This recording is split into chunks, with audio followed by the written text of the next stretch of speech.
एक बार भगवान विष्णु जी शेषनाग पर बैठे बैठे बोर हो गए और उन्होंने धरती पर घूमने का विचार मन में किया। वैसे भी कई साल बीत गए थे धरती पर आए और वह अपनी यात्रा की तैयारी में लग गए। स्वामी को तैयार होता देखकर लक्ष्मी माँ ने पूछा, आज सुबह सुबह कहाँ जाने की तैयारी हो रही है? विष्णु जी ने कहा, है लक्ष्मी, मैं धरती लोक पर घूमने जा रहा हूँ। तो कुछ सोचकर लक्ष्मी माँ ने कहा, हे देव, क्या मैं भी आपके साथ चल सकती हूँ? भगवान विष्णु ने दो पल सोचा, फिर कहा, एक शर्त पर। तुम मेरे साथ चल दिशा की ओर बिल्कुल मत देखना। इसके साथ ही माता लक्ष्मी ने हाँ कह के अपनी मनवा ली और सुबह सुबह माँ लक्ष्मी और भगवान विष्णु धरती पर पहुंच गए। अभी सूर्य देवता निकल रहे थे। रात बरसात होकर हटी थी। चारों ओर हरियाली ही हरियाली थी। उस समय चारों ओर बहुत शांति थी और धरती बहुत ही सुंदर दिख रही थी। और माँ लक्ष्मी मंत्रमुग्ध होकर धरती को देख रही थी और भूल गई कि पति को क्या वचन देकर आई है।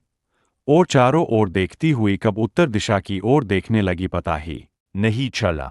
उत्तर दिशा में माँ लक्ष्मी को एक बहुत ही सुंदर बगीचा नजर आया और उस तरफ से भीनी भीनी खुशबू आ रही थी और बहुत ही सुंदर सुंदर फूल खिले थे। यह एक फूलों का खेत था और माँ लक्ष्मी बिना सोचे समझे उस खेत में गई और एक सुंदर सा फूल तोड़ लाई।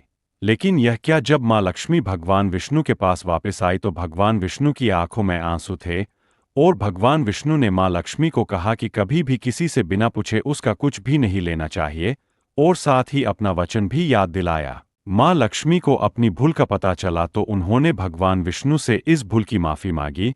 तो भगवान विष्णु ने कहा कि जो तुमने जो भूल की है उसकी सजा तो तुम्हें जरूर मिलेगी। जिस माली के खेत से तुमने बिना पूछे फूल तोड़ा है यह एक प्रकार की चोरी है। इसलिए अब तुम 3 साल तक माली के घर नौकर बनकर रह। उसके बाद मैं तुम्हें बैकुंठ में वापस बुलाऊंगा। माँ लक्ष्मी ने चुपचाप सर झुकाकर हाँ कर दी।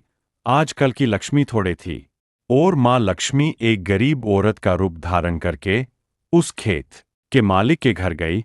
घर क्या, एक झोपड़ा था और मालिक का नाम माधव था। माधव की बीवी, 2 बेटे और 3 बेटियां थी। सभी उस छोटे से खेत में काम करके किसी तरह से गुजारा करते थे। माँ लक्ष्मी जब एक साधारण और गरीब औरत बनकर जब माधव के झोपड़े पर गई तो माधव ने पूछा, बा इस समय तुम्हें क्या चाहिए? तब माँ लक्ष्मी ने कहा, एक गरीब औरत हूं, मेरी देखभाल करने वाला कोई नहीं।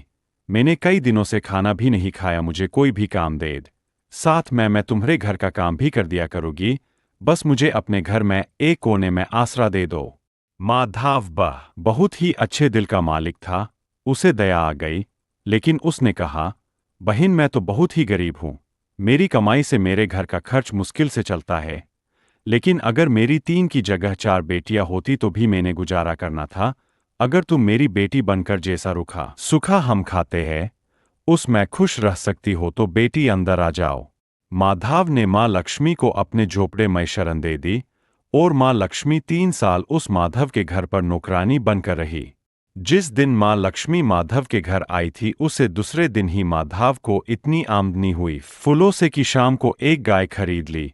फिर धीरे धीरे माधव ने काफी जमीन खरीद ली और सब ने अच्छे अच्छे कपड़े भी बनवा लिए और फिर एक बड़ा पक्का घर भी बनवा लिया।